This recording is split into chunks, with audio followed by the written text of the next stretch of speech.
안녕하세요. 야담과부입니다. 옛날 옛적 달빛 고운 밤이면 어른들도 아이들처럼 마음이 설렜다지요. 마을 어귀 장독대 옆 바람 따라 전해지던 이야기들. 이곳은 잊혀진 옛 이야기를 다시 불러오는 곳.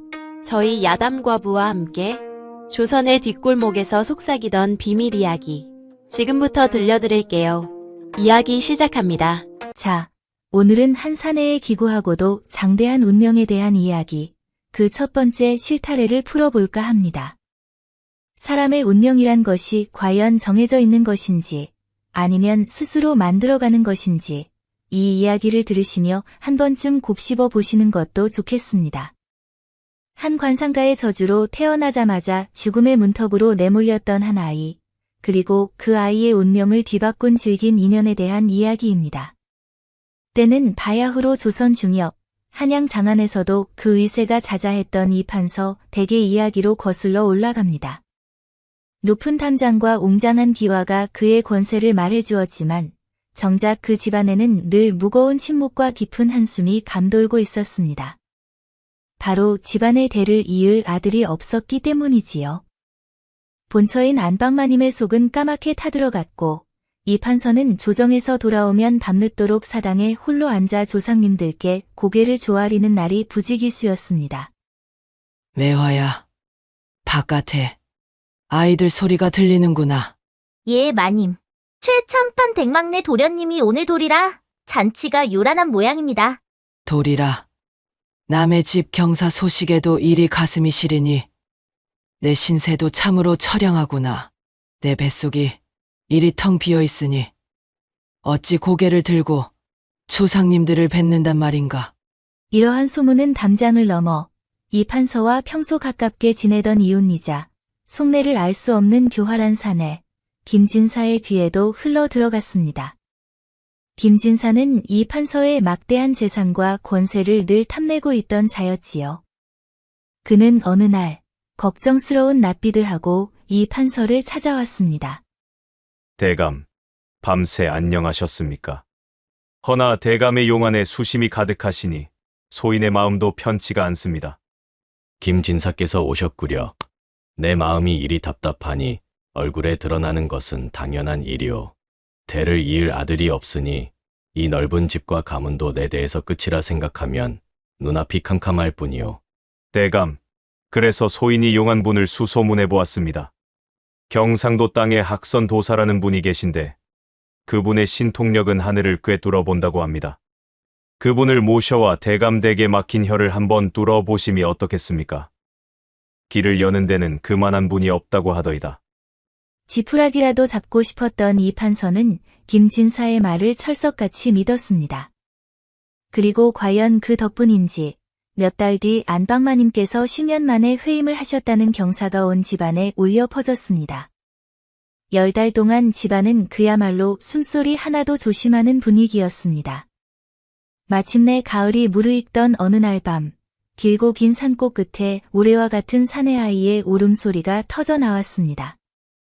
마님, 대감마님, 장군감이십니다요. 떡두꺼비 같은 아드님이십니다. 허허, 내 아들이다. 내가 드디어 아들을 품에 안아보는구나. 여봐라, 온 동네에 쌀을 풀고 잔치를 열 준비를 하라. 온 집안이 기쁨의 눈물바다가 되었습니다. 바로 그때 이 판서가 약속대로 큰돈을 들여 모셔온 학선 도사가 비단 도포를 휘날리며 방으로 들어섰습니다. 그는 모두를 물리고는 아이의 관상을 보기 시작했습니다. 과연 명문가의 기운이 서려 있습니다. 이마는 훤칠하고 눈은 봉황을 닮았으니 지혜와 위엄을 타고났고 코는 쓸개를 매단 듯하니 재물복 또한 따를 것입니다. 입은 네모반 듯하여 천하를 호령할 기상이 엿보입니다.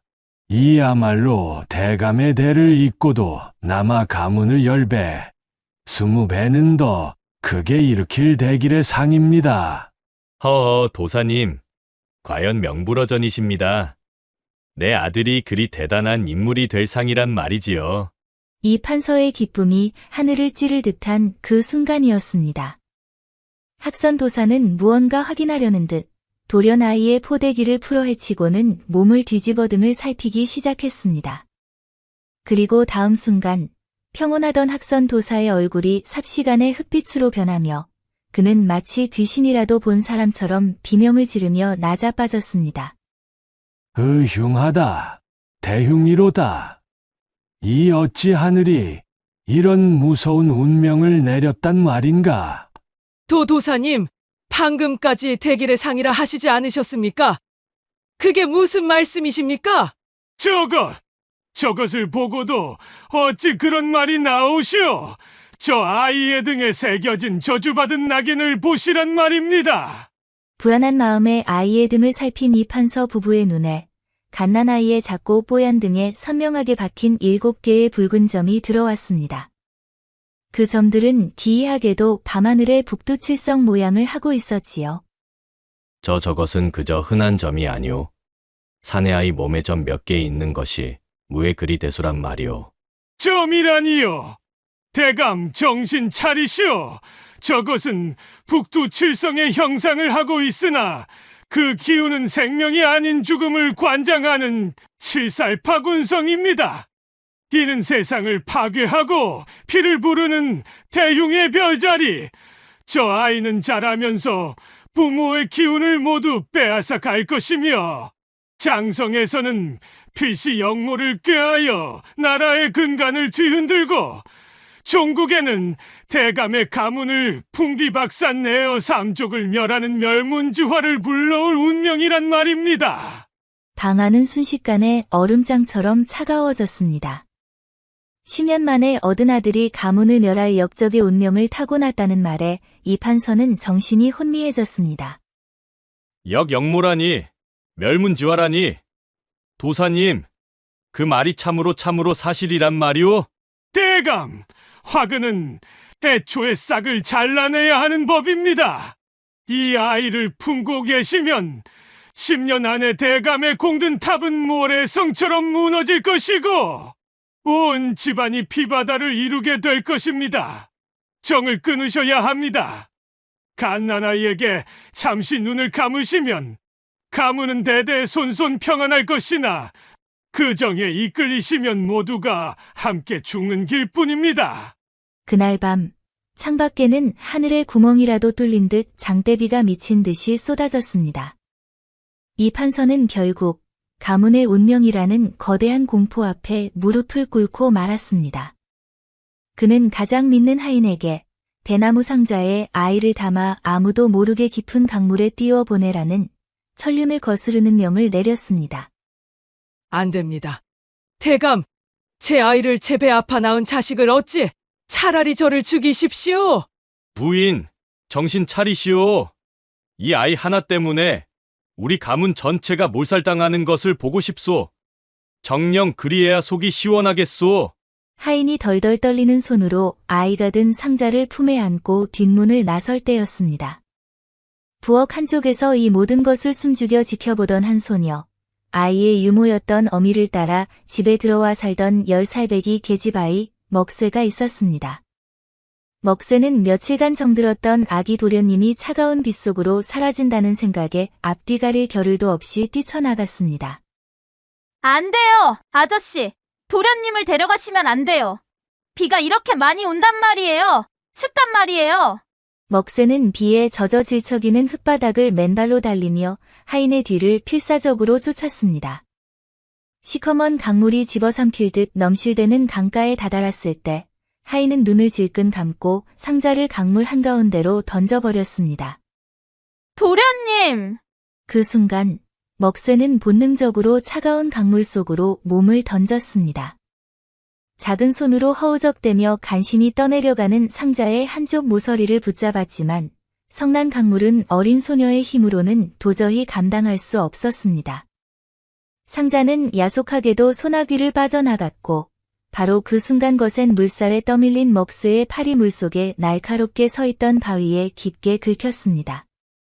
살점이 찢겨나가는 끔찍한 고통과 함께 뜨거운 피가 차가운 강물 속으로 퍼져나갔습니다. 먹쇠는 희미해져가는 의식 속에서 어둠 속으로 멀어져가는 상자를 보며 눈물을 흘리다 결국 정신을 잃고 강가로 떠밀려왔습니다.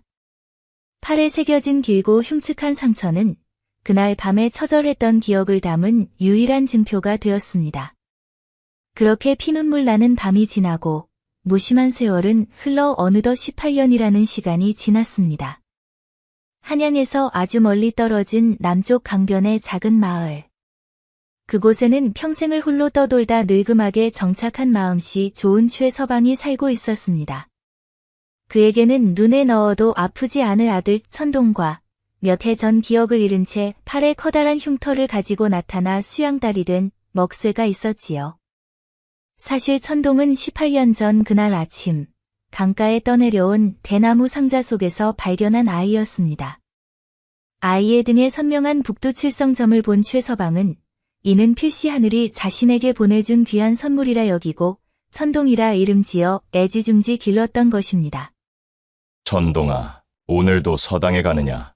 가난한 애비 밑에서 고생이 많다. 그래도 글 공부를 게을리하면 못 쓴다. 그것만이 내가 이 험한 세상을 헤쳐나갈 무기가 될 것이니. 아버지, 그런 말씀 마십시오. 아버지가 계시기에 저는 세상 부러울 것이 없습니다. 오늘도 많이 배우고 오겠습니다. 도련님, 제가 싼 주먹밥입니다. 가는 길에 시장하실 때 드세요. 그리고 마을 어귀에서 김도령 만나시거든 부디 시비에 휘말리지 마시고 못 본 척 지나치셔요. 아셨지요? 이 팔의 흉터가 욱신거릴 때마다 저는 도련님께 무슨 일이 생길까봐 늘 불안하단 말입니다. 누님은 아직도 저를 어린아이로 보십니까? 걱정 마십시오. 제 몸은 제가 지킬 줄 압니다. 그리고 누님의 그 흉터는 저를 지키려다 생긴 영광의 상처이니 너무 아파하지 마십시오. 먹쇠는 어린 시절의 충격으로 많은 것을 기억하지 못했지만 유독 천동의 얼굴만 보면 마음 한구석이 아릿해오며 지켜줘야 한다는 사명감에 사로잡히곤 했습니다. 그래서 늘 천동을 도련님이라 부르며 극진히 보살폈지요.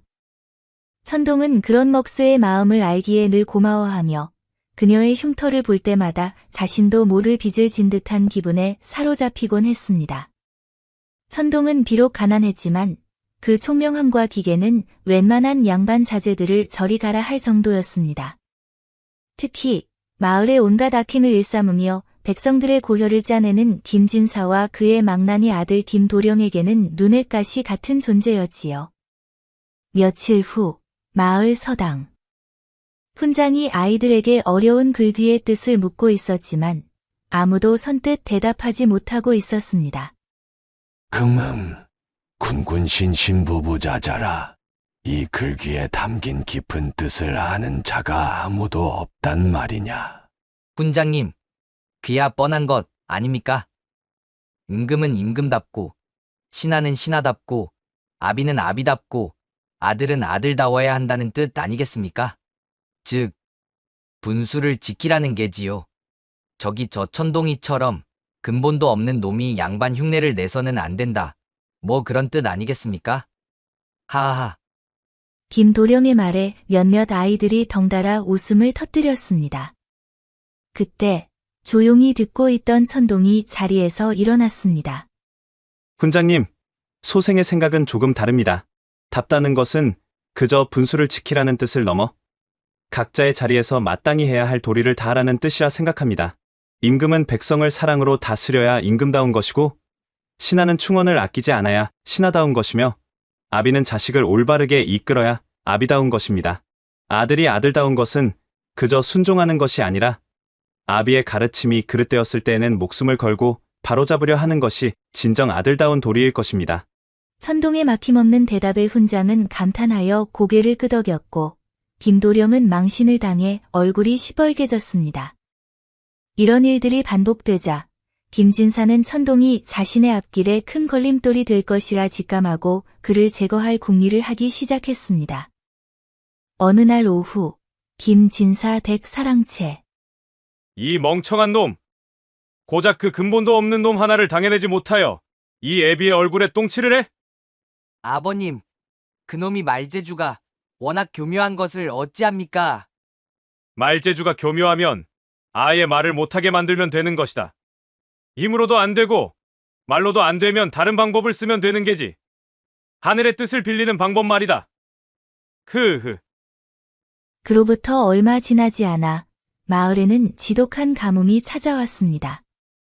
타는 목마름과 굶주림에 백성들의 원망이 하늘을 찌르듯 높아져만 갔습니다. 바로 이때다 싶었던 김진사는 18년 전에 그 간악한 계략을 다시 떠올렸습니다. 그는 비밀리에 사람을 보내 이제는 꼬부랑 할아버지가 된 학선 도사를 큰돈으로 매수하여 다시 마을로 불러들였습니다. 흉흉한 민심이 들끓던 어느 날, 학선 도사는 남루한 차림으로 마을 광장에 나타나 하늘을 향해 통곡하기 시작했습니다. 이야기는 이제 거대한 비극의 소용돌이를 향해 치닫고 있었습니다. 백성들이여, 하늘의 뜻을 들으시오. 저기 저 최서방의 아들로 행세하는 천동이란 놈, 저놈의 등에는 이 땅의 모든 물 기운을 말려 죽이는 7개의 흉겸, 7살 흉성이 박혀 있어. 저놈이 이 마을에 발을 붙이고 있는 한 하늘은 결코 단 한 방울의 비도 내리지 않을 것이며 종국에는 우리 모두가 말라 죽게 될 것이란 말이오. 가뭄과 굶주림에 이성을 잃은 사람들에게 학선 도사의 말은 곧 하늘의 계시와도 같았습니다. 그들의 눈은 어느새 핏발이 섰고 손에는 저마다 몽둥이와 농기구가 들려 있었습니다. 그 모든 분노의 끝은 단 한 사람, 천동을 향해 있었지요. 저놈을 잡아 죽여야 한다. 저놈이 우리 자식들을 굶어 죽게 만들고 있다. 내 밭이 다 타들어갔는데 저놈은 멀쩡히 숨을 쉬고 있었구나. 저놈을 당장 끌어내라. 여러분, 하늘의 뜻이 이러할진대 어찌 망설이십니까? 저 흉물을 마을에서 몰아내는 것이 우리 모두가 사는 길입니다. 어서 최서방의 집으로 갑시다. 성난 민심은 무서운 해일이 되어 최서방의 작은 초가집으로 몰려갔습니다. 최서방은 낡은 살인문을 걸어 잠그고 온몸으로 버텼지만 수백 명의 힘을 늙으니 혼자서 당해낼 수는 없는 노릇이었습니다. 이러지들 마시오. 제발 이 늙은이의 말을 좀 들어보시오. 내 아들은 천동이는 결코 그런 아이가 아니오. 아버지, 저 때문에 이 모든 일이. 안 됩니다. 우리 도련님은 아무 잘못 없어요. 이 사람을 해치려거든 저부터 먼저 밟고 가십시오. 하지만 그들의 애원은 광기 어린 분노 앞에 묻혀버렸습니다. 마침내 문짝이 부서져 나가고 성난 사람들이 집 안으로 들이닥쳤습니다. 그들이 천동의 멱살을 잡으려는 순간 최서방이 마지막 힘을 다해 사람들의 다리를 붙잡고 늘어졌습니다. 천동아, 먹새야. 어서 뒷산으로 피하거라. 이 애비가 시간을 벌 터이니 어서. 천동은 차마 발을 뗄 수 없었지만 먹쇠가 그의 손을 잡아 끌며 필사적으로 뒷문으로 향했습니다. 아버지를 외면하고 도망쳐야 한다는 죄책감과 자신 때문에 모든 것을 잃게 되었다는 절망감이 천동의 가슴을 난도질했습니다.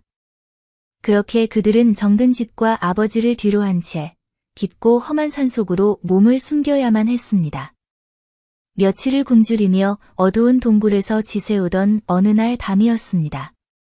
지친 몸보다 더 아픈 것은 마음의 상처였습니다. 천동은 동굴 벽에 기댄 채 자신의 기구한 운명을 한탄하며 괴로워했습니다. 누님, 나는 정말 태어나지 말았어야 할 존재인 것입니까? 나의 존재 자체가 다른 사람들에게 고통을 주는 저주받은 운명이란 말입니까? 아버지께서는 무사하실지. 아니에요, 도련님. 그런 말씀 마세요. 이건 도련님의 잘못이 아니에요. 이건 뭔가 크게 잘못된 거예요. 제 기억 속의 도련님은 아주 귀한 분이셨어요. 모두가 기뻐하며 도련님의 탄생을 축하했단 말이에요. 비가 오던 그날 밤, 그 끔찍한 일이 있기 전까지는. 그날 밤 도대체 무슨 일이 있었던 겁니까? 누님은 무언가 알고 계신 것이 아닙니까? 잘 기억나지 않아요. 너무 어렵고 너무 무서웠어요. 하지만 분명한 건 어떤 나쁜 사람들이 도련님을 상자에 넣어 차가운 강물에 제가 그걸 막으려다가 이 팔에. 먹새는 말을 잇지 못하고 자신의 팔에 길게 남은 흉터를 어루만졌습니다. 그 흉터를 보는 천동의 마음은 더욱 복잡해졌습니다. 자신은 저주받은 아이가 아니라 거대한 음모의 희생자일지도 모른다는 생각, 그리고 그 음모의 열쇠를 먹쇠에 잃어버린 기억이 쥐고 있을지도 모른다는 생각이 처음으로 들게 된 것입니다. 한편 가뭄으로 인한 민심의 동요가 극에 달하자 조정에서는 암행어사를 파견하기에 이르렀습니다. 허름한 나그네 차림으로 문제의 마을에 도착한 암행어사. 그는 바로 18년간 죄책감 속에서 하루도 편히 잠들지 못했던 이 판서였습니다. 그는 관상가가 희대의 사기꾼이었다는 사실을 뒤늦게 알게 된 후 버려진 아들을 찾기 위해 전국의 민정을 살핀다는 핑계로 길을 나선 것이었지요. 밤, 숙소에서 홀로 촛불을 바라보는 이 판서. 아들아 어디에 있느냐. 이 애비가 평생을 속죄하며 너를 찾고 있다. 너희 등에 있던 칠성성군은 흉성이 아니라 어지러운 세상을 바로잡을 제왕의 별이라고 하더구나. 내 어리석음이, 내 두려움이 너를 사지로 내몰았으니 이 죄를 어찌 다 갚는단 말이냐. 부디 살아만 있어다오. 이 판서는 마을 주막에서 민심을 살피기 시작했습니다. 그는 백성들의 입에서 김진사의 끝없는 탐욕과 악행, 그리고 천동이라는 청년이 비범한 재주를 가졌으나 흉성의 누명을 쓰고 쫓겨났다는 이야기를 듣게 되었습니다. 특히 등에 있는 7개의 점이라는 말을 듣는 순간 이 판서는 심장이 멎는 듯한 충격을 받았습니다. 그는 즉시 수행원들을 이끌고 천동이 숨어있을 법한 산으로 향했습니다. 수색 끝에 이 판서는 마침내 수척해진 모습의 천동과 먹쇠를 발견했습니다. 그는 자신의 신분을 숨긴 채 길 잃은 늙은 나그네인 척하며 그들에게 다가갔습니다. 젊은이들, 내가 길을 잃어 며칠을 헤맸더니 기력이 다했네.